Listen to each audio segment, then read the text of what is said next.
So ఇవాళ కోర్టులో ఏం జరిగింది సార్? ఇది ప్రభుత్వానికి ఒక షాక్ అని చెప్పొచ్చా, లేకపోతే బీసీ సంఘాలకు జరిగినటువంటి అన్యాయం అని చెప్పొచ్చా? ఇక్కడ పైసే సాధించింది ఎవరు, నష్టపోయింది ఎవరు, గెలిచింది ఎవరు, ఓడింది ఎవరు? ఇవాళ కోర్టులో ఏం జరిగింది సార్? ఒక రకంగా చెప్పాలంటే ఈ అంశం మీద సునిశ్చితంగా మొదటి నుంచి కనుక పరిశీలిస్తే ఇది ఒక రకంగా ముఖ్యమంత్రి ఒంటెద్దు పోకడలకు, ముఖ్యమంత్రి యొక్క అనాలోచితమైన చర్యలకు ఒక చెంప పెట్టు అని మాత్రం మనం చెప్పక తప్పదు సార్.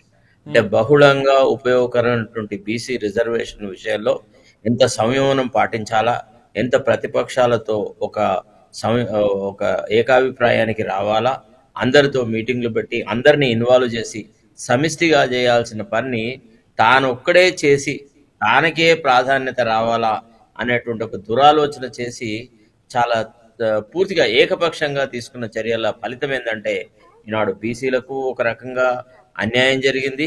తర్వాత రాష్ట్రంలో ఎంతో ఖర్చు అయింది. ఇప్పుడు ఎన్నికలు ఈ సమయంలో జరపాలన్న ఉద్దేశంతో ఎన్నికల సంఘం తరఫున ఇతరత్రంగా చాలా డబ్బులు కూడా వృధా అయినాయి.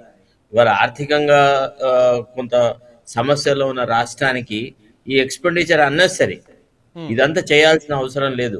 దీనికి తోడు ఇవాళ హైకోర్టు అడిగిన ఏ ప్రశ్నలకు కూడా రాష్ట్ర ప్రభుత్వం తరఫున ఆర్గ్యూ చేసిన అడ్వకేట్ జనరల్ సమాధానం చెప్పలేకపోయినాడు. ఆయన అడిగినాడు ప్రత్యేకంగా చీఫ్ జస్టిస్ గారు, రాష్ట్రపతి ఆమోదానికి పంపినటువంటి బిల్లులను మీరు నోటిఫై చేశారా? తమిళనాడు ఆదేశాల ప్రకారంగా, తమిళనాడు కేసులో ఇచ్చిన తీర్పు ప్రకారంగా మీరు వాటిని ఎందుకు నోటిఫై చేయలేదు? తర్వాత మీ కుల జనగణనకు సంబంధించిన డీటెయిల్స్ ని పబ్లిక్ డొమైన్ లో ఎందుకు పెట్టిన? ఏ ప్రశ్న అడిగినా ప్రశ్నకు సమాధానం చెప్పకపోగా అసలు 243 కింద మీరు ఈ దశలో ఇంటర్ఫియర్ అవ్వడానికి వీలు లేదు అని ఒక విచిత్రమైన వాదనలు చేస్తున్నారు. సో దాని పర్యవసానం ఏంటంటే చీఫ్ జస్టిస్ జస్ట్ ఎట్లా 4 వారాల సమయం రాష్ట్ర ప్రభుత్వానికి ఇచ్చినాడు కౌంటర్ వేయడానికని పిటిషనర్లు వేసిన పిటిషన్ల మీద. 2 వారాలు ఆ తర్వాత రాష్ట్ర ప్రభుత్వం చెప్పిన దానికి ఏదన్నా వేరే సవరణలు మీరు చేయదలుచుకుంటే మీ వాదన వినిపించండి అని పిటిషన్లకు అవకాశాలు ఇచ్చినారు. 6 వారాల తర్వాత కేసును వాయిదా వేసి స్టే చేసినారు. ఇక ఇంతకంటే పెద్ద చెంపపెట్టు అంటూ ఏది ఉండదు.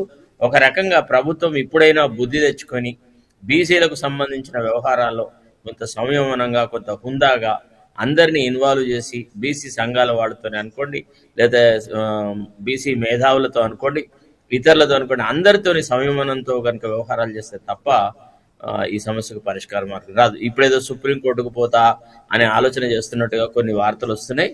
అది ఏ రకంగా కూడా అది మళ్ళా ఇంకొక అనాలోచితమైన చర్య. సుప్రీంకోర్టులో కూడా మళ్ళా చెంపపెట్టు పెడితే ఎటు కాకుండా అవుతుంది, కాలం వృధా అవుతుంది.